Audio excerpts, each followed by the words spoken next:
¿Cómo están otra vez? Buenas tardes, esta es la segunda parte donde vamos a ver lo que corresponde a las técnicas histológicas.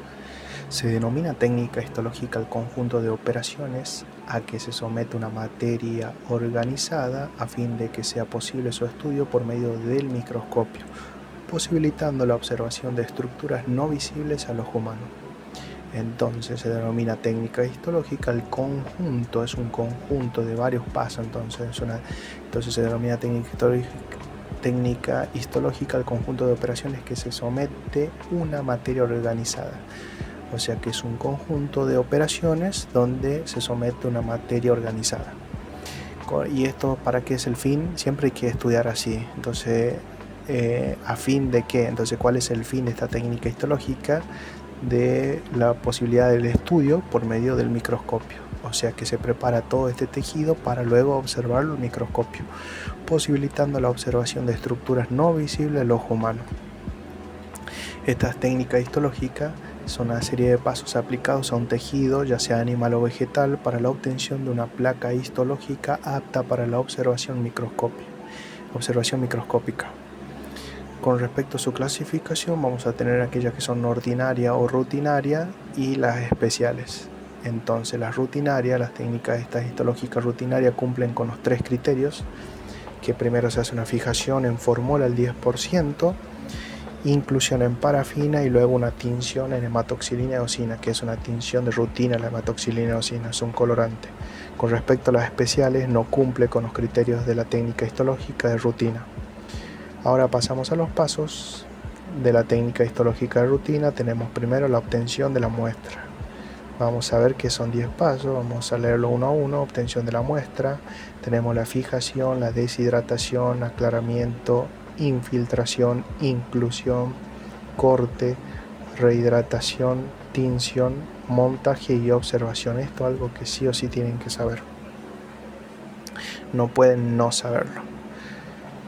En la obtención de la muestra tenemos tipo de muestras biológicas, ya sea una biopsia o pieza quirúrgica. Con respecto a la biopsia, muestra obtenida de organismo vivo. Tienen que saber la definición de esto. Con respecto a la biopsia es una muestra obtenida de un organismo vivo. Entonces la biopsia es un tejido que se obtiene a partir de un organismo vivo, por ejemplo una persona, o un órgano tejido de una persona viva. Con respecto a las piezas quirúrgicas, son los órganos extraídos mediante cirugía. O sea que el cirujano extrae un órgano y luego ese se denomina una pieza quirúrgica que luego se va a estudiar. Y la necropsia, muestra obtenida de organismo muerto. Con respecto a los procesos de obtención de la muestra, ahora cómo obtenemos esa muestra para luego estudiarla, podemos obtenerla mediante un corte, ya sea un corte en forma incisional o un corte en forma excisional. Pueden ser también a partir de aguja fina, aguja gruesa, sacabocados, impronta y raspado. Ahora vemos cada uno. Con respecto al corte, este puede ser incisional, que consiste en la extracción de una sección de la lesión, y excisional, extracción de la lesión completa. O sea que para entenderlo mejor tienen que saberlo bien cómo está acá. La incisión es una extracción de una sección de la lesión. Por ejemplo, a ver cómo se lo dibujo ahora.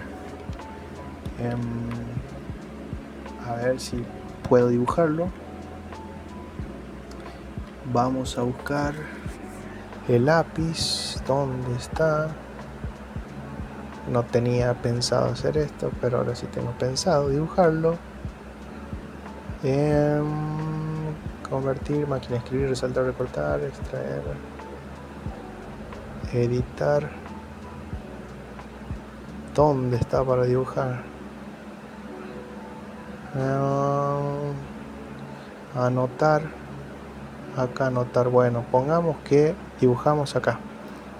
Este círculo, vamos a ver que este círculo rojo va a ser, voy a ver si puedo. Bueno, acá lo hacemos. Este círculo redondo, pongámosle que vendría a ser la encía de abajo, y acá arriba están los dientes. Bueno, queremos hacer, por ejemplo, una biopsia en este caso un corte incisional.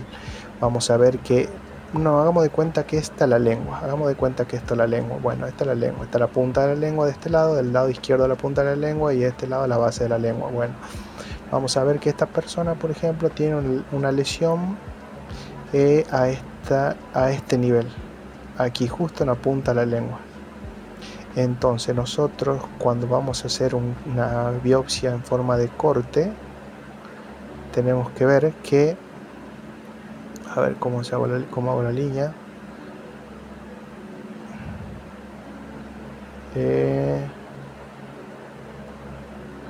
Voy a cortar así y voy a cortar así. Ahora imaginemos que esta es la lengua, ¿no? Todo el círculo grande. El círculo más pequeño vendría a ser la lesión que tiene justo ahí en la punta de la lengua. Entonces estas dos líneas que ustedes ven en forma de V, que sería aquí hasta aquí, va a ser el corte que nosotros vamos a realizar con un bisturí. Si ven bien, estoy haciendo un corte de una parte solamente de la lesión, o sea que este triangulito de base superior es el que yo voy a luego a estudiar mediante una biopsia. Por lo tanto, el resto de la lesión no la saco. Entonces a esto llamamos incisional, porque hacemos una extracción de una sección, o sea, de una sección, de una parte hace referencia de la lesión. En cambio, cuando dice, voy a borrar esta B, en cambio cuando dice excisional hace referencia a la extracción de la lesión en forma completa. O sea que el corte que yo voy a realizar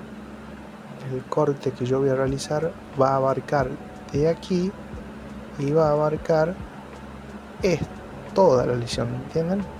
Voy a extraer la lesión por completo. Entonces a eso se denomina el corte, va a abarcar toda la lesión, o sea que la lengua va a quedar sin la lesión entre comillas, y es lo que voy a estudiar. Entonces hay una diferencia entre hacer un corte por incisional y un corte excisional.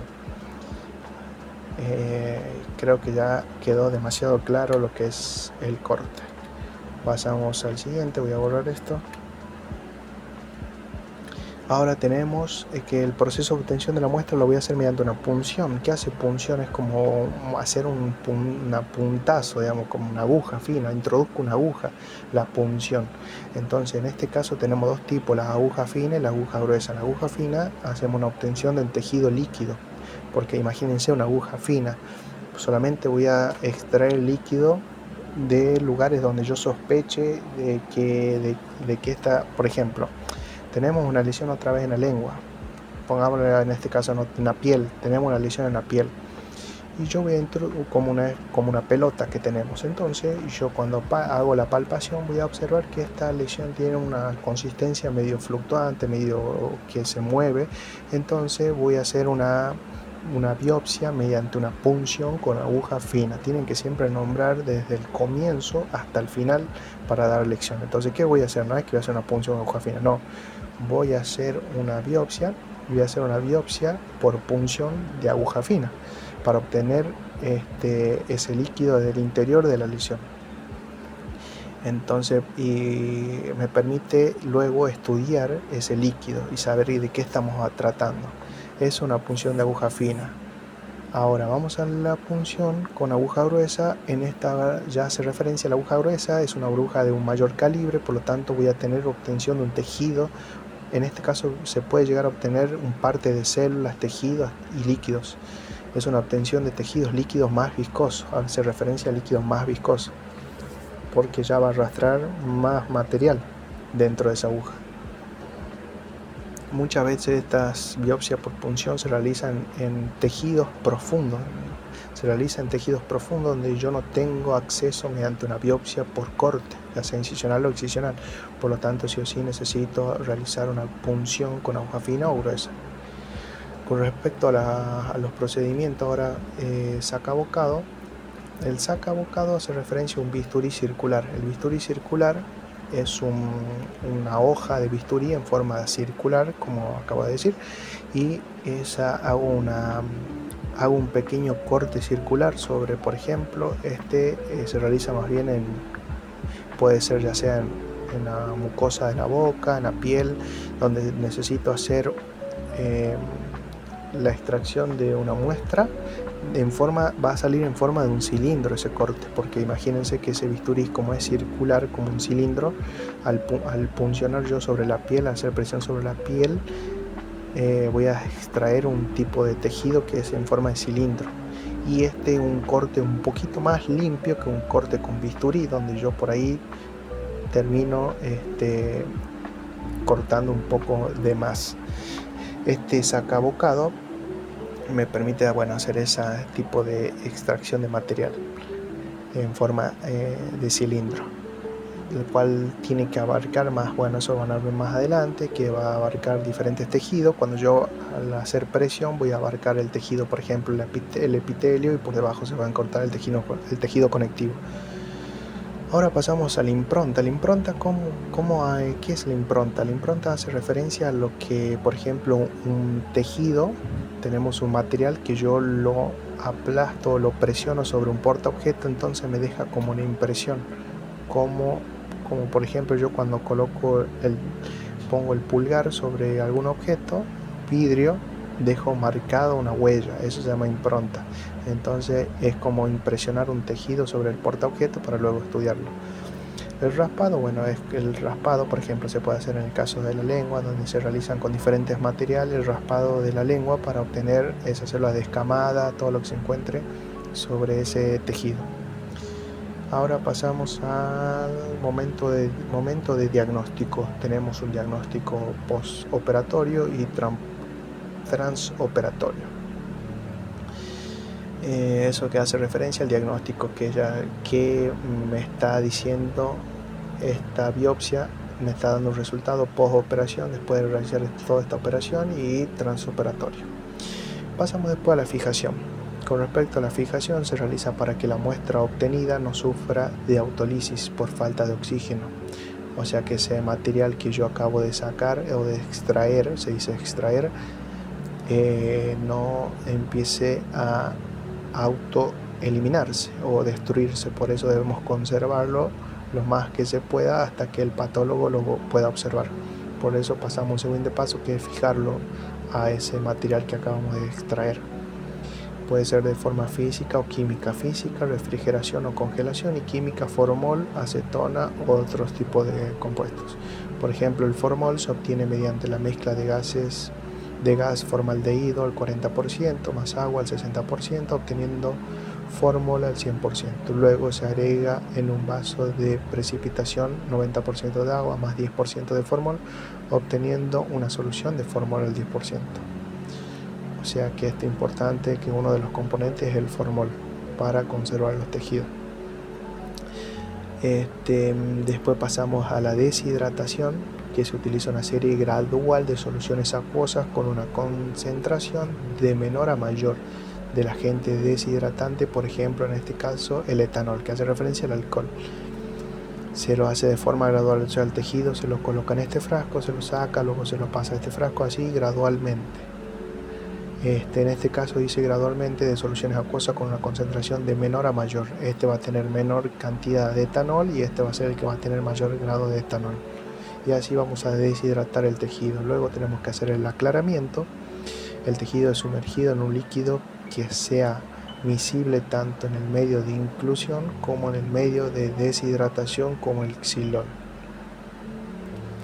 Luego pasamos a la infiltración. Se sumerge el tejido en parafina, hacia el tejido podrá llenarse en un interior de parafina. Es como la infiltración es colocar este tejido que fue al cual se le realizó diferentes procesos hasta llegar a la infiltración, y se lo coloca en un bloque de parafina para luego obtener ese bloque. Ya van a ver, se obtiene un bloque que luego necesita ser cortado para estudiar, porque hagan de cuenta que les queda como un cilindro de parafina en que en su interior tiene el material a estudiar.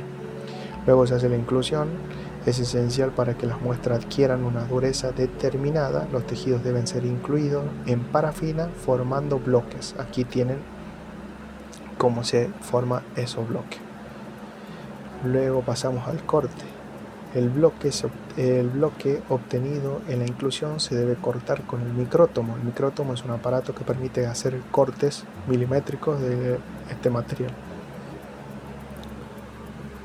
En secciones, el micrótomo en secciones lo suficientemente delgados de aproximadamente 5 a 10 micrómetros. Es importante que se sepa esos datos.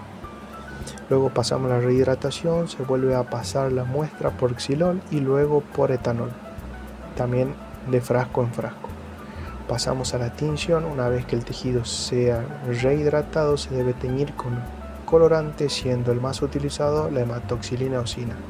Acá tenemos la hematoxilina, tiñe los componentes aniónicos ácidos de una coloración violeta, y la eosina tiñe los tejidos de coloración rosada o roja, tiñe las bases. Entonces tenemos, por eso siempre en los tejidos vamos a tener entre violeta y en color rosa o rosada, porque esto está teñido con hematoxilina eosina, por ejemplo. Y luego pasamos al último, que es el montaje y observación. Nuevamente se debe deshidratar la muestra pasándola por etanol y posteriormente por xilol. Finalmente la colocamos la resina y la etiqueta a la laminilla. La placa histológica está lista para su observación microscópica. Y ahí termina lo que hacen las técnicas histológicas.